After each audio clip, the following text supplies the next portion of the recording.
بسم اللہ الرحمن الرحیم۔ پیارے نبی پر ہر پل لاکھوں درود و سلام۔ پیارے دوستوں، بہنوں، بزرگوں، بھائیوں، ساتھیوں، کیسے ہیں آپ سب؟ ٹھیک ہیں؟ امید ہے آپ سب خیریت سے ہوں گے۔ میری دعائیں آپ سب کے ساتھ ہیں۔ میرا نام نثار بن یوسف اور یہ میرا سادہ سا چینل ہے۔ اگر آپ نے ابھی تک سبسکرائب نہیں کیا تو اسے سبسکرائب کر لیں، اور چیزیں قابل لائک، قابل کمنٹ اور قابل شیئر ہوں تو ان پہ ضرور ایکشن کیجئے، اور جہاں ضرورت ہو تنقید برائے اصلاح بھی کیجئے، تاکہ یہ محبتوں برے قافلے یوں ہی رواں دواں رہیں۔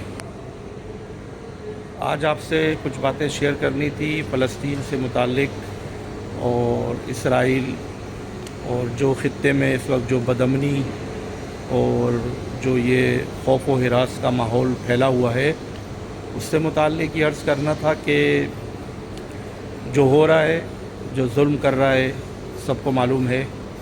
ظاہر بات ہے کہ طاقت اسرائیل کے پاس زیادہ ہے، تو وہی ہے، اسی نے پورے فلسطین پہ قبضہ کیا ہوا ہے، پورے فلسطین کو چاروں طرف سے سراؤنڈ کیا ہوا ہے۔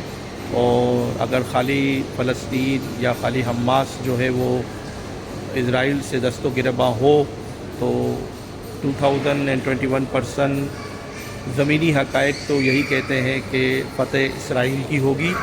ہاں، یہ الگ بات ہے کہ اگر واقعی میں یہ جہاد کا ماحول ہے اور ایمانی جذبہ ساتھ میں رہے، تو غزوہ بدر کی مثالیں ہمارے سامنے ہیں کہ جہاں 313 کی تعداد ہو، پھر اس کے سامنے کتنے بھی خطرناک قسم کا دشمن ہو تو اس کو نیست و نابود کیا جا سکتا ہے۔ لیکن بہرحال یہ جو دور ہے، یہ دور تھوڑا مختلف ہے، یا ایمانی جذبے کافی کمزور ہیں۔ ہم کسی کے ایمان کو جو ہے ٹیسٹ نہیں کرنا چاہتے اور کسی کے ایمان کو دھچکا نہیں دینا چاہتے، لیکن بہرحال چھوٹی سی بات ہے، مادہ پرستی کا دور ہے۔ تو سوشل میڈیا والوں سے ہم یہ کہیں کہ جھوٹ، خوف و ہراس مت پھیلائیں، اور اچھی باتیں کریں، اور ایسا کریں کہ یہ جنگ بند ہو جائے، کیونکہ جنگیں جو ہیں وہ جذبات سے اور پروپیگنڈے سے اور خوف و ہراس پھیلانے سے اور منافرت اور تعصب پھیلانے سے نہیں جیتی جاتی۔ جنگیں حکمت عملی سے جیتی جا سکتی ہیں۔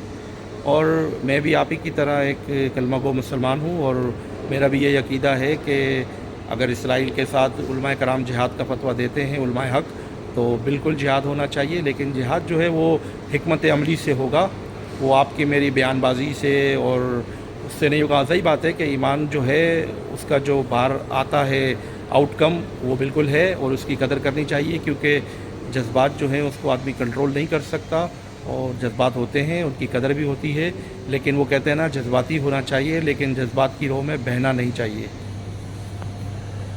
بات صرف اتنی ہے کہ دنیا میں تمام ممالک اس وقت عقل مند ہیں، ہوش مند ہیں۔ اتنے عرصے سے جو ہے ظلم و ستم ہوتے رہے، سیریا میں کسی نے کوئی اپنا اتنا خاص کنٹریبیوشن نہیں ڈالا، برما میں کتنا ظلم ہوا، کسی نے اتنا خاص کنٹریبیوشن نہیں ڈالا۔ یہ بات سچ ہے کہ ایمانی جذبے کے تحت لوگوں نے اپنا اپنا حصہ ڈالا، لیکن اگر ایک اسلامی طاقت ہوتی اور ان کا رعب ہوتا، دبدبہ ہوتا، تو کیا ہی کسی کی مجال تھی کہ ایسا ہو جاتا۔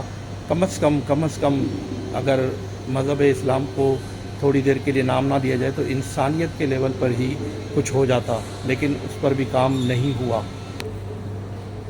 بات صرف اتنی ہے کہ جو مضبوط اور مستحکم ملک ہیں، اسٹرانگ ہے، وہ نہیں چاہتے کہ وہ جنگ میں اپنے آپ کو دھکیل کر کمزور کریں، اور جنگیں ہونی بھی نہیں چاہیے۔ جنگوں کے بعد ہمیں کیا ملتا ہے؟ نقصان ہوتا ہے، خون خرابہ ہوتا ہے۔